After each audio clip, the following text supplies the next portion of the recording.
Yeah, Bruthman.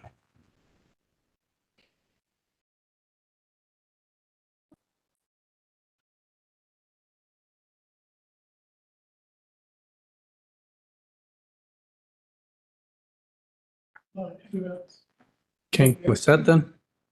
Anybody else? His is restarting. Okay, we'll start I'll call the regular monthly meeting of the Washare County Board of Supervisors to order. Start out with roll call.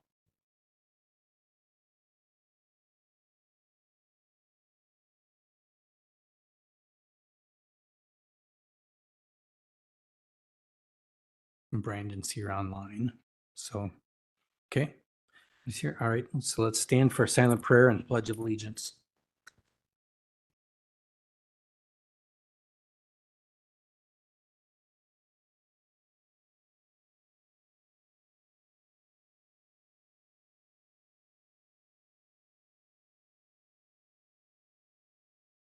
Pledge allegiance to the flag of the United States of America and to the republic for which it stands, one nation, under God, indivisible, with liberty and justice for all.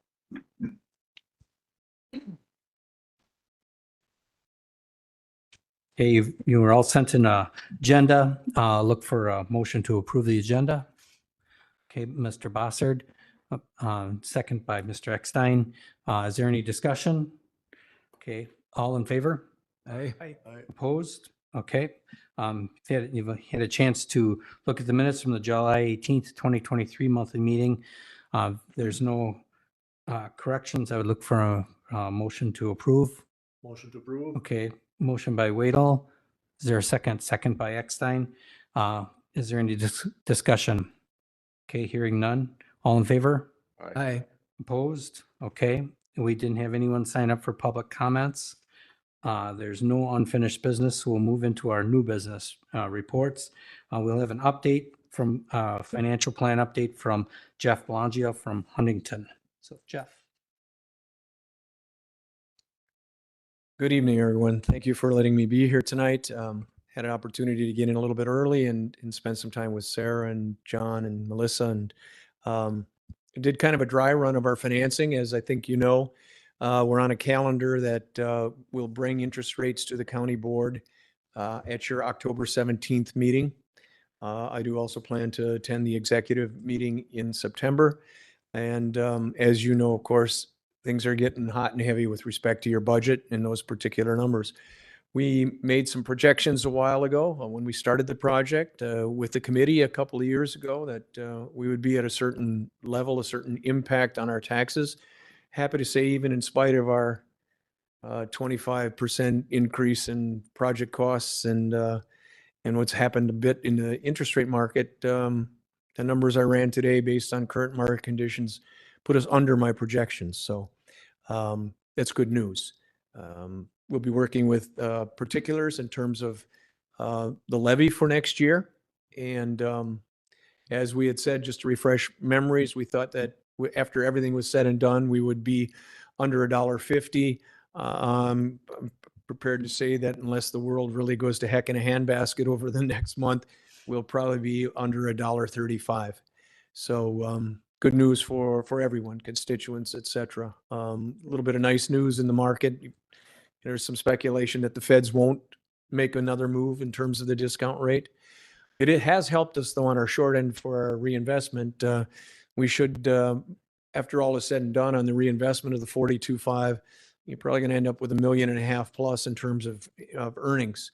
Those monies can be used, of course, for part of the project costs, and they can also be used to soften any impact levies with respect to debt service. So those are two big pluses in terms of what has happened. Not everything certainly is negative. So we're looking to close the issue, sell the issue on the 17th, with closing on November 1st, and the issue is due December 1st. So it'll be called and paid off at that time. Before I forget, I wanted to hate when this happens. Darn. So I'm going to tell you something. It'll come to you right when I'm driving home. You'll probably be by Wild Rose or something. In any case, I'll be back, hopefully try to set up a meeting with your staff and administration and on, I think it's the 11th.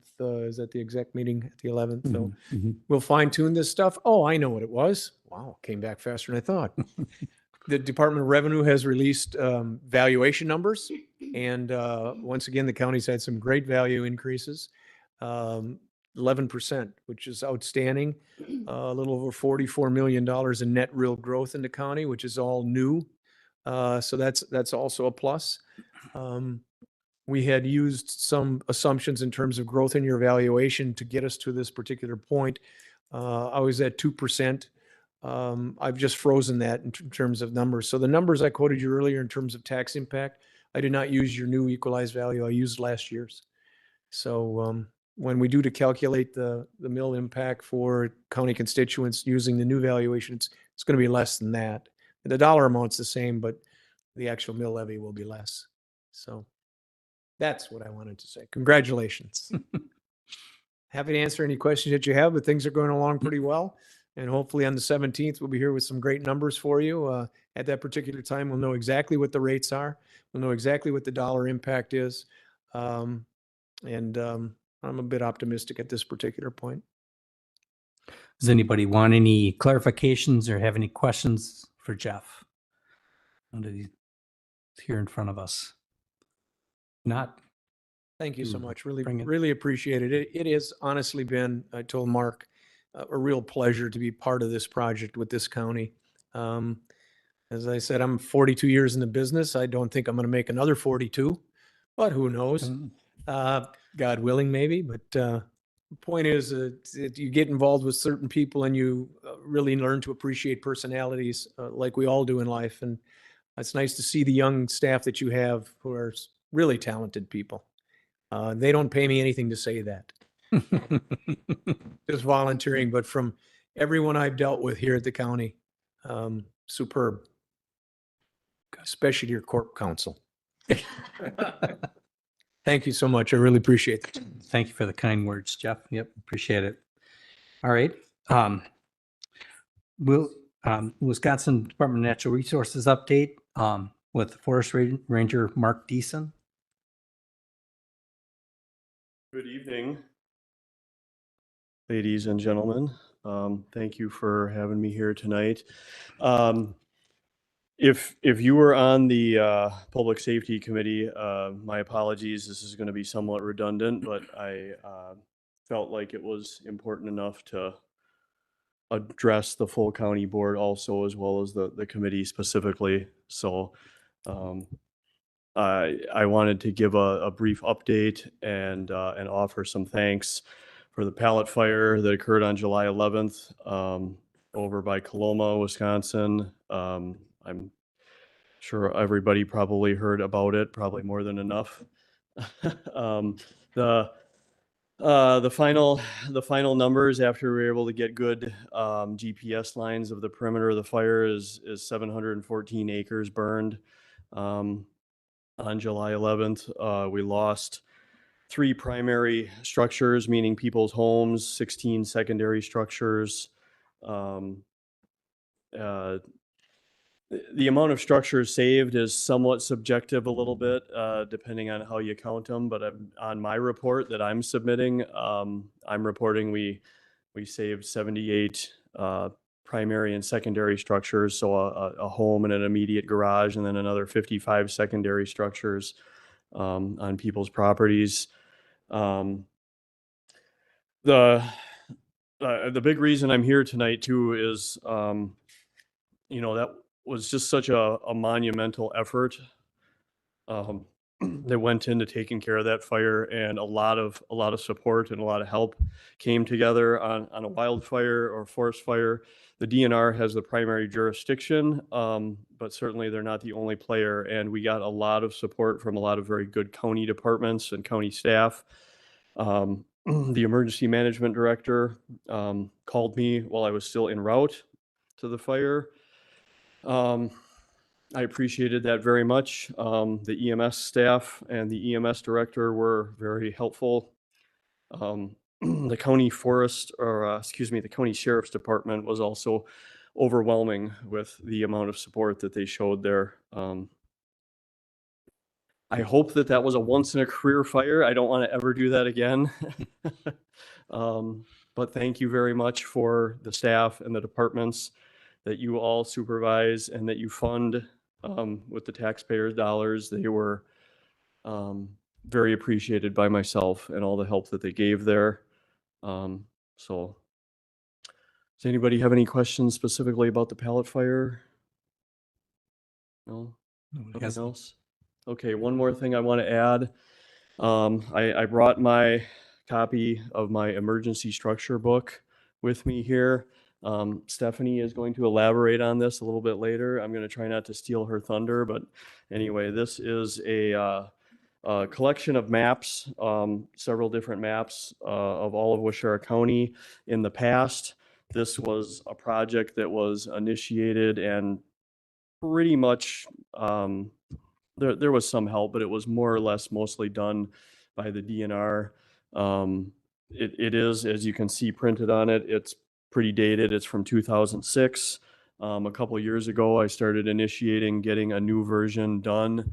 I'm pleasantly surprised that I've gotten some very good support from the county, from your administrator, Melissa, from some of the fire departments, and also from your county GIS specialist. This was used on the pallet fire. Several other people used it on the pallet fire. I'm looking forward to seeing the updated copy, which is in progress right now. I'll let Stephanie elaborate on where we're at with that a little bit more, but I guess I kind of feel like whatever you pay Stephanie, it's probably not enough because she's a great asset to the county. So, yeah, if nobody has anything for me specifically, I don't need to add anything else. Okay, thank you, Mark. Okay, Yep. you're welcome. Okay, in our county administrator's monthly report. What's that?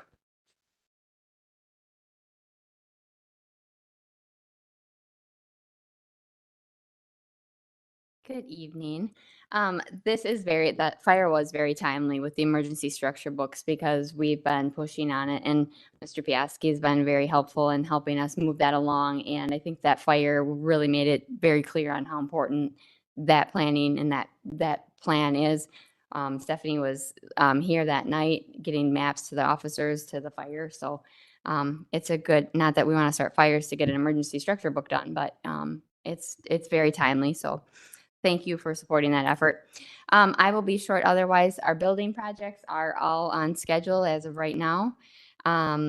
We had a town hall today to discuss the benefits. There were 68 people on the call, and one of our supervisors came to that meeting. And the HR department is working on setting up kind of a group benefits council, to get input from all of the departments and from people that have been here for a long time to new, to salary, to hourly, so that we can get an idea of what is important to our employees with our benefits. So she'll be doing those meetings, and then we'll give you those updates at exec. And then in about a month and a half, she'll have that done. And then I'll probably have her do a report out to you, just so we can see what's important, what's not, to employees, and how we can make it an even better place here. Otherwise, this month is budget month, where we're meeting with all of the different departments and doing all the calculations on where we're going to end up. So I don't have a lot to report on that because we don't have the final numbers, and we're not through the union negotiations with EMS and the sheriff, as well as all of the rest of the departments. So in September, I should have more information between finance and myself to report out at that time. Okay. Any questions? And the fair is this week, don't forget. Mary will probably write that. So But, anybody have any yes. questions for Melissa? You'll be there, yeah. No questions? Okay, thank you, Melissa. All right, we'll move into reports. Our Land Records Office Annual Report with the GIS Coordinator, Stephanie Sattler.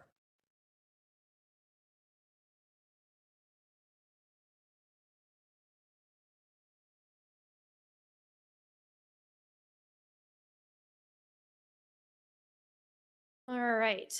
So good evening. My name is Stephanie Sattler, and I am the GIS coordinator, and I manage the Land Records Office, which lies or falls underneath the administration department. Tonight, I will provide a brief overview of what has happened over the last year, and I'll highlight some of our projects, both ongoing and upcoming. Maybe. Oops, wrong way. All right, so the Land Information Office, it is myself and then one other person who is our property lister. And our main duties are create and distribute the tax bills to the municipalities who then distribute out to the constituents.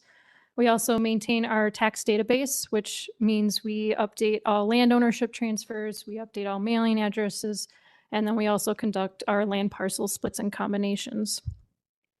From there, then we update our tax parcel data layer, which can be seen online on our web map viewer. And then a big part is assisting our other county departments with requests and then also public requests. Our biggest requests, of course, are maps. So we are partially funded through the Wisconsin Land Information Program. Each year they send out grant applications, and we get 3 grants back by having a land information plan for the county. So we usually typically get $1,000 for our training grant, which can be used for conferences or for trainings. And then we also get the grant called Strategic Initiative, which goes towards modernizing our public land surveying system information. So think of like section corners. The other piece is our base budget grant, which can go to modernizing all the rest of our land information data. So scanning projects, the remapping of tax parcel data, that kind of stuff. So between the base budget grant and what we retain from the county from recorded documents at the Register of Deeds office, that together is $100,000. So the state goes off of their fiscal year. So from July 1st of 2021 to June 30th of 2022, the Register of Deeds recorded 7,183 documents. That meant we retained $50,552. So for our 2023 base budget grant, we were given $49,448 to get to that $100,000. I've been keeping track of the recorded documents from July 1st of last year till June 30th of this year, and we have recorded 5,796, which is less, quite a bit, which not surprised, the housing market has dropped quite a bit. So that means that although our retained fees is down to $40,000, we'll be getting that base budget grant up to $59,000 roughly to get us to that $100,000. So from there, we're not really losing anything. But our strategic initiative grant is based off of how many recorded documents across the state there has been from that July to June period. So we have been instructed by the grant administrator to expect anywhere between $10,000 to $20,000 for 2024. So it will affect us a little bit in terms of our contracting out with a local land surveyor for our section corners, but it won't affect us too terribly much in the short term, just more so in the long term for planning future projects. So, and then just quickly, our performance measures. These are our main tasks that we provide or conduct, and this is the 6-year past. Nothing really changed last year. We were up a little bit in specials entered, and we were down in assessments updated. Not unexpected, but what I do expect for 2023 will be that our assessments updated will be substantially larger because we do have 6 municipalities doing full reevaluations of assessments this year. So, but everything else should be about the same. So as Mark and Melissa alluded to, the emergency structure books, it has been a long process in terms of trying to get all this data updated in terms of making sure the labels for the structure points are in the correct locations. All the new structure points from 2006 to present are labeled. They fall within a fire zone. We have our updated parks layer, our road layers, all the private roads. So it's a lot to update and make sure It's readable and usable since the 2006. So we're going through and updating that. We currently have 6 townships completed and ready for finalization approval by the fire departments and the DNR. I'm currently working on Town of Rose. My intern is working on Town of Bloomfield. And so that leaves us, I think, 6, if I'm doing my math right, left to do. So my goal is to have them finalized and ready to go by the end of October or November so the DNR can go out and get those printed for next wildfire season. So far so good. We're making headway. So that's all good news. And also alluded to, I was able to provide large formatted maps for the pallet fire. I received a call from Alan just as soon as he was heading out to the incident saying he needed a large map with a mile radius around the point of origin. And then that map was taken out by one of the deputies so that they could start with evacuations. And then so they used those maps to mark down houses that were evacuated and, mark up who was going where. So it was helpful with their planning until the DNR GIS specialist could be there on site. So, and I've talked with Alan about potentially looking into getting a larger formatted printer for the incident command center, just because it took 20 minutes for an officer to come back to the courthouse to get the map, 20 minutes to get back out there. And so it was kind of, in my opinion, too long of a time for them not to have maps. So we're looking at a different couple ways to increase the efficiencies for incidents like this. But like Mark said, hopefully not again for a long, long time. So one of the projects that I started but have put a pause on is remapping the town of Plainfield with our tax parcel boundaries. It's a little difficult to see here on the photo on the left, but the thicker, bigger pink lines, those are our current tax parcel boundary lines that we have. And those we based off of what we call our GIS estimated section corners. And those corners could be up to 30 to 60 feet off of where they actually lie in the ground.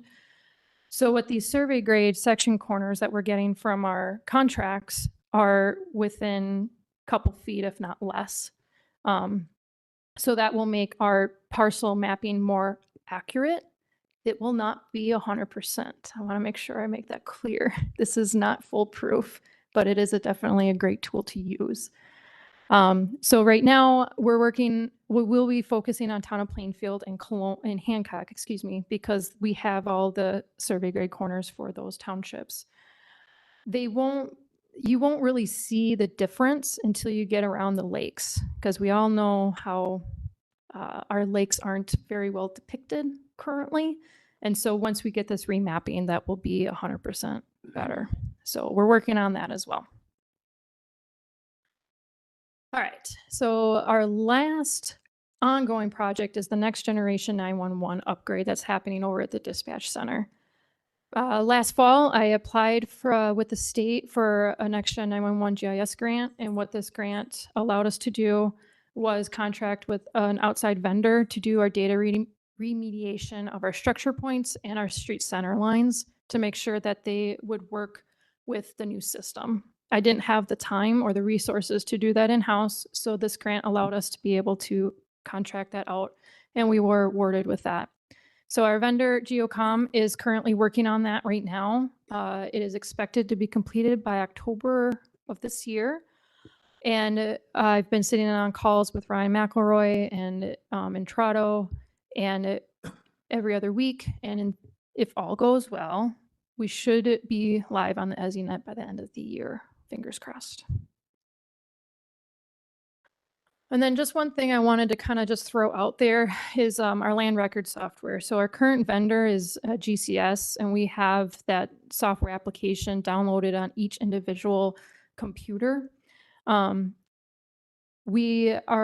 vendor contacted us to see if we'd be interested in demos for their web-based application so that you can log in anywhere on any computer at any time. So we had a demo demonstration for the permit tracking last month, and those that attended were not real thrilled with the what they call efficiencies that we didn't really agree with. When we're going to have the land records demonstration at the end of this month to see what they have to offer. They also don't have a great support system.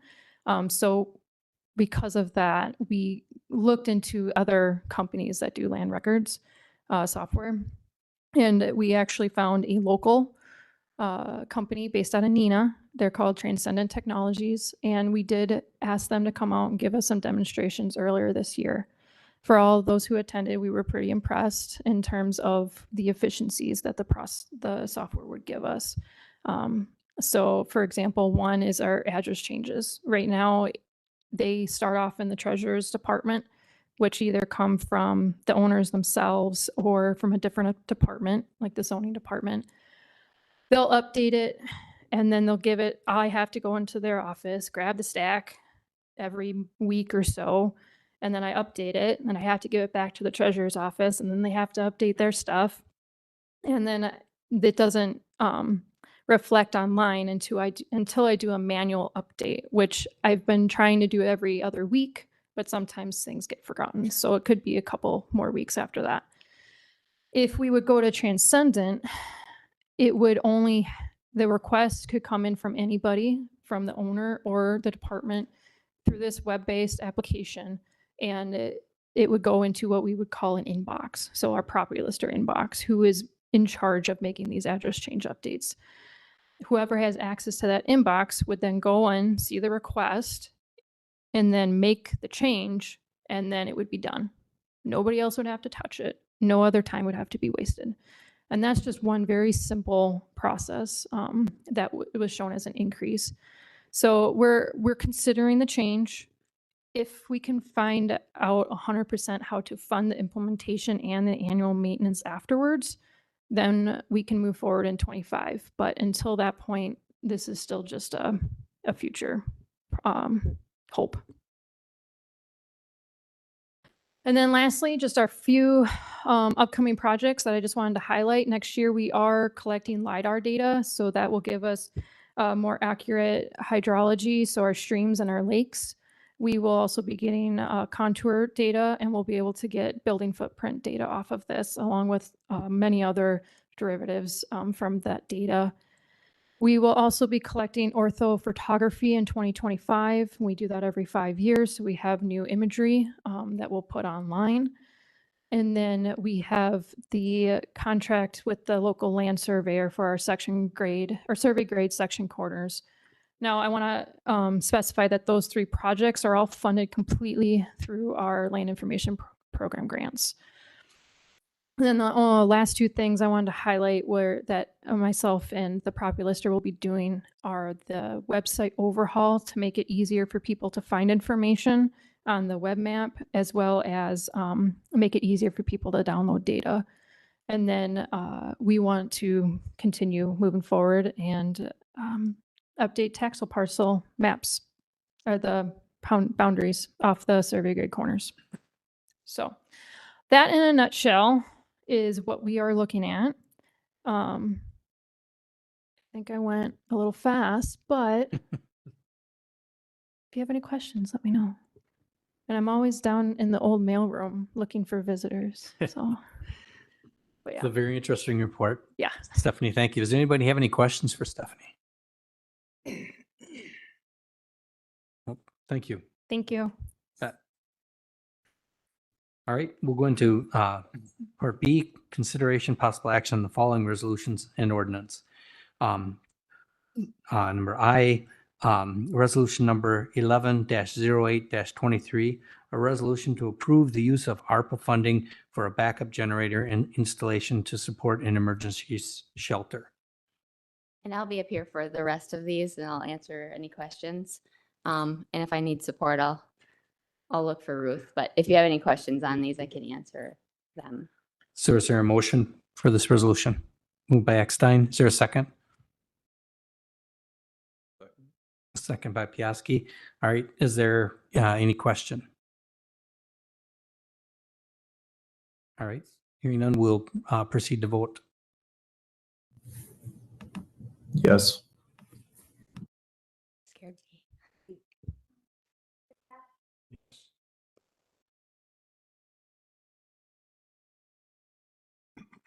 Okay, the resolution passes.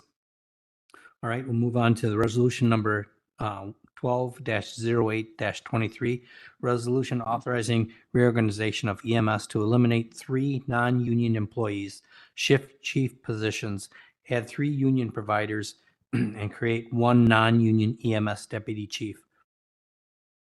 Is there a motion? Okay, motion by Piaski. Is there a second? Second by Peterson. Is there any question? Any discussion? Okay, hearing none, we'll proceed on to vote. Yep.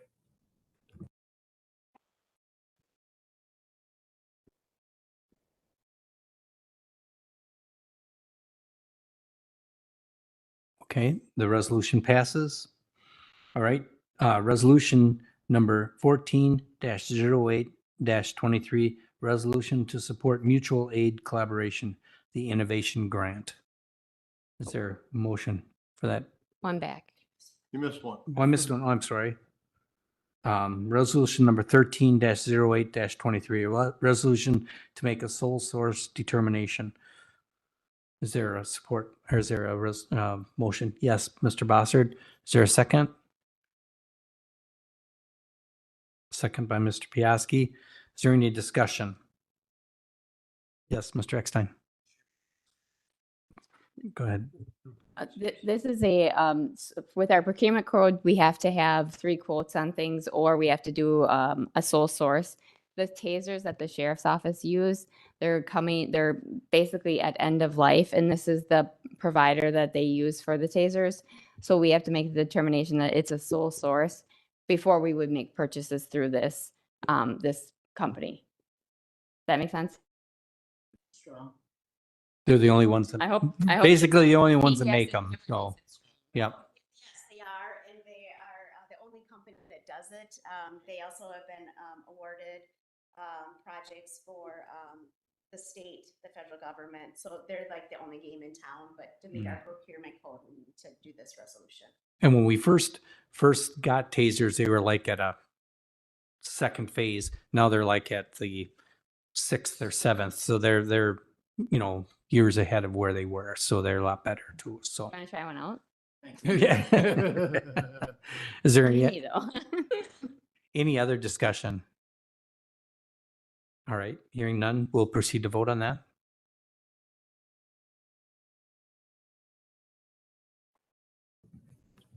Yes.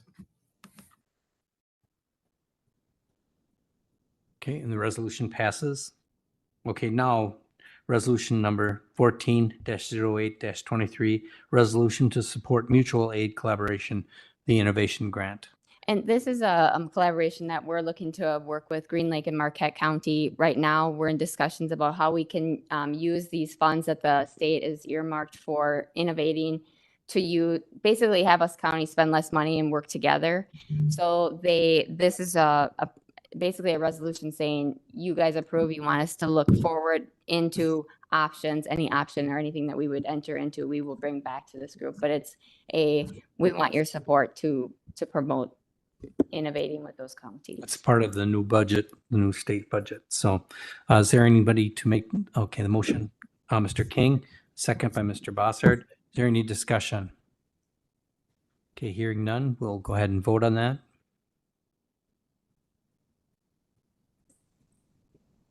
Yes. Yes. Okay, and the resolution passes. All right, resolution number 15-08-23, the Surface Water Education Grant, new lakefront property owner packet. This was one that was brought up last year and it did not pass in the state, but it's just kind of trying to get them to do it again, just to give information. So is there any, would somebody make a motion to support that resolution? Mr. Piaski, second by Mr. Urban. Is there any discussion? Okay, hearing none, we'll go ahead and vote on that. Yes.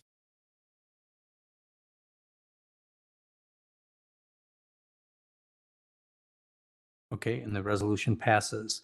Then we have one ordinance number 680, an ordinance to amend Chapter 30 Washara County Code, Parks and Recreation. Is there a motion? Mr. Eckstein, is there a second? Second by Mr. Peterson. Is there any discussion? Okay, we'll go ahead and vote on that then. Yes.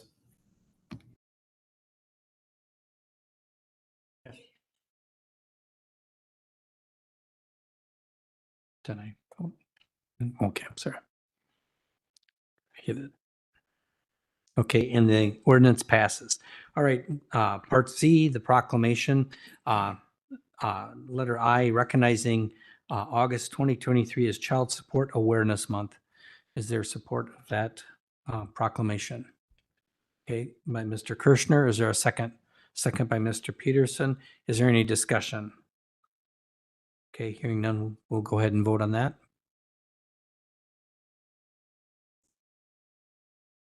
Yes.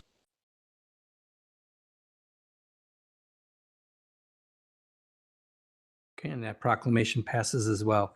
All right, so we're down to number 9. Any board suggestions for future agenda items? Does anybody have anything they'd like to bring for another meeting? Okay, hearing none. Oh, okay, moved by Mr. Eckstein to adjourn. Is there a second? Second by Mr. Urban. Very good. We're adjourned. Thank you.